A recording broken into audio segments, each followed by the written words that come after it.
menganalisis secara teologis atas teks Yohanes 10 ayat 24 sampai 29 sebagai salah satu teks yang paling kuat yang mengajarkan jaminan kekal keselamatan. Satu bagian Alkitab yang paling kuat membicarakan jaminan kekal keselamatan sekali lagi tertuang di dalam Yohanes pasal 10 ayat 24 sampai 29. Keselamatan orang Kristen sejati terjamin didasarkan atas perkataan Tuhan kita Yesus Kristus sendiri. Di Yohanes pasal 10 ayat 24 sampai 29. Dikatakan, maka orang-orang Yahudi mengelilingi dia dan berkata kepadanya, berapa lama lagi engkau membiarkan kami hidup dalam kebimbangan? Jikalau engkau Mesias, katakanlah terus terang kepada kami. Yesus menjawab mereka, aku telah mengatakan kepada kamu, tetapi kamu tidak percaya. Pekerjaan-pekerjaan yang kulakukan dalam nama Bapakku itulah yang memberikan kesaksian tentang aku. Tetapi kamu tidak percaya, karena kamu tidak termasuk domba-dombaku. Domba-dombaku mendengarkan suaraku, dan aku mengenal mereka, dan mereka mengikuti aku. Dan aku memberikan hidup yang kekal kepada mereka. Dan mereka pasti tidak akan binasa sampai selama-lamanya. Dan seorang pun tidak akan merebut mereka dari tanganku. Aku yang memberikan mereka kepadaku lebih besar daripada siapapun. Dan seorang pun tidak dapat merebut mereka dari tangan Bapa. Nah, di dalam teks-teks ini kita melihat bahwa pertama, orang-orang percaya sejati disebut sebagai domba-dombanya. Dikatakan domba-dombaku mendengarkan suaraku dan aku mengenal mereka dan mereka mengikut aku. Yohanes 10 ayat 27.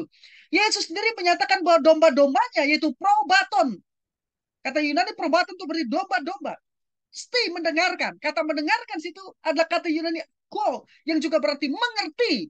Jadi domba-domba probaton itu pasti ngerti, pasti dengar suara Tuhan dan mengikuti Tuhan. Wah, orang-orang percaya sejati ini adalah milik Kristus dan dikenali olehnya. Kita mengenal yang digunakan di sini adalah ginosko yang berarti mengetahui, memahami, dan mengenal. Kata ginosko ini merupakan ungkapan Yahudi untuk hubungan seksual antara pria dan wanita dalam satu pernikahan. Jadi kata ini digunakan untuk menjelaskan intimasi dan relasi pribadi orang-orang percaya sejati dengan Tuhan Yesus Kristus. Kata ginosko ini adalah kata yang sama digunakan oleh Tuhan Yesus dalam pernyataan deklaratif. Hoti, audepote, egnon, humos. Yang secara harafiah diterjemahkan, karena tidak pernah sekalipun aku mengenal kamu. Dalam Matius 7 ayat 23. Kata Yunani egnon dalam ayat tersebut merupakan bentuk aorist indikatif aktif dari Matius 7 ayat 23. Ya. Ini merupakan di dalam Matius 7 ayat 23 itu kata Yunani egnon ya itu merupakan bentuk aorist indikatif aktif dari kata ginosko yang berarti mengetahui atau mengenal. Nah, kata egnon tersebut dinegasi secara tegas dengan kata audepote yang diterjemahkan dengan tidak pernah atau never dalam bahasa Inggris untuk menekankan bahwa memang tidak pernah sama sekali dalam satu titik waktu di masa lampau saat dan sampai saat dengan penghakiman itu dideklarasikan para nabi palsu itu memiliki relasi pribadi dengan Yesus. Artinya tidak pernah ada intimasi dan relasi pribadi Yesus dengan mereka. Sehingga memang Yesus tidak mengenal mereka. Atau dengan kata lain, mereka belum pernah menjadi milik Yesus. Karena itulah mereka tidak disebut dengan probaton, tapi mereka disebut lukos atau serigala. Mereka tidak disebut domba-domba probaton, tapi mereka disebut serigala atau lukos. Bahkan mereka disebut lukos harpak, serigala yang rakus. Yang ketiga, kepada domba-domba probaton ini, Yesus memberikan kehidupan yang kekal. Joe ainion. Suatu kehidupan yang tidak pernah berakhir. Yohanes 10 ayat 28. Saudara bisa baca. Hal ini merupakan jaminan yang pasti bagi keselamatan mereka. Lebih dari itu dalam Yohanes 10 ayat 28, Yesus sendiri mengatakan bahwa mereka pasti tidak akan binasa. Kata yang diterjemahkan tidak dalam ayat itu adalah kata Yunani ome. Secara gramatikal, kata ome merupakan suatu bentuk double negatif atau negatif ganda, yaitu gabungan dari dua kata Yunani o dan me, yang mana keduanya berarti tidak. Jadi prase mereka pasti tidak akan binasa dalam bahasa Yunani tersebut merupakan cara pengungkapan negasi yang terkuat ome dengan aorist subjektif. Secara harafiah prase tersebut diterjemahkan dengan cara demikian. Dan tidak ada kemungkinan sedikit pun bagi mereka untuk binasa sampai kekekalan. Dengan kata lain, frase ini merupakan suatu penolakan yang pasti terhadap gagasan bahwa orang percaya sejati dapat hilang keselamatannya. Alasannya mereka telah diberi joen aionion, hidup kekal oleh Tuhan Yesus Kristus sendiri. Karena itu mereka tidak akan binasa, me apoletai. Keselamatan mereka pasti terjamin sampai selama-lamanya. Yang keempat, Tuhan Yesus Kristus sendiri memastikan bahwa seorang pun tidak akan merebut orang percaya itu dari tangannya.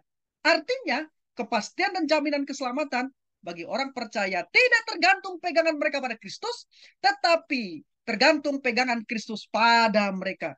Pegangan Kristus pada orang percaya itu begitu kuat, sehingga tak akan dapat dilepaskan oleh siapapun, bahkan oleh orang percaya itu sendiri. Kemudian Yesus menambahkan lagi dalam ayat 29, Bapakku yang memberikan mereka kepadaku lebih besar daripada siapapun, dan seorang pun tidak dapat merebut mereka dari tangan Bapa. Di sini Yesus memberitahukan bahwa Bapa juga akan menjaga orang percaya, dan tidak ada seorang pun yang dapat merebutnya dari tangan Bapa.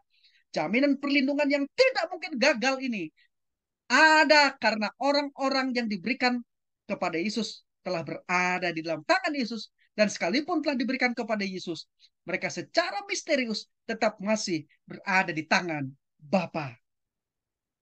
Dengan demikian, orang percaya memiliki jaminan keamanan rangkap, di mana tangan Kristus dan tangan Bapa sendiri yang memegang erat tangan orang percaya, sehingga tidak ada seorang pun yang dapat merebut orang-orang percaya itu dari pegangan rangkap tersebut.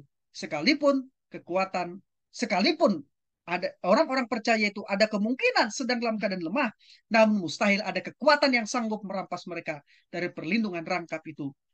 Karena itu tepat sekali apa yang dikatakan oleh Rasul Paulus dalam Roma 8 ayat 38 sampai 39. Tidak ada yang akan dapat memisahkan kita dari kasih Allah yang ada dalam Kristus Yesus Tuhan kita.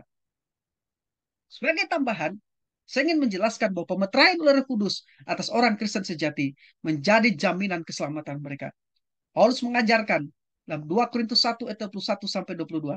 Sebab dia yang telah meneguhkan kami bersama-sama dengan kamu dalam Kristus adalah Allah yang telah mengurapi, memeteraikan tanda miliknya atas kita, dan yang memberikan Roh Kudus di hati kita sebagai jaminan dari semua yang telah disediakan untuk kita. Nah, pemeteraian merupakan uang muka untuk menjamin warisan orang percaya di masa depan. Kata Yunani yang diterjemahkan dengan jaminan di sini adalah arabon. Kata ini pada dasarnya merupakan istilah dagang.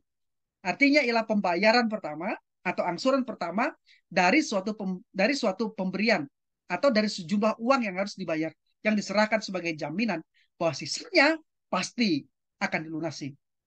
Dengan membayar jaminan, orang harus membayar sisanya. Nah, dalam hubungannya dengan keselamatan, arabon ini, kata jaminan ini didefinisikan sebagai tindakan Allah memelihara untuk selama-lamanya orang percaya kepada Kristus yang telah lahir baru oleh Roh Kudus, yang berdiam di dalam mereka. Pertanyaannya sekarang, kuasa apakah yang lebih kuat daripada Allah Trinitas, Bapa, Anak, dan Roh Kudus, yang memelihara sedemikian rupa orang percaya, sehingga dapat menghilangkan jaminan kekal keselamatan mereka? Tidak ada.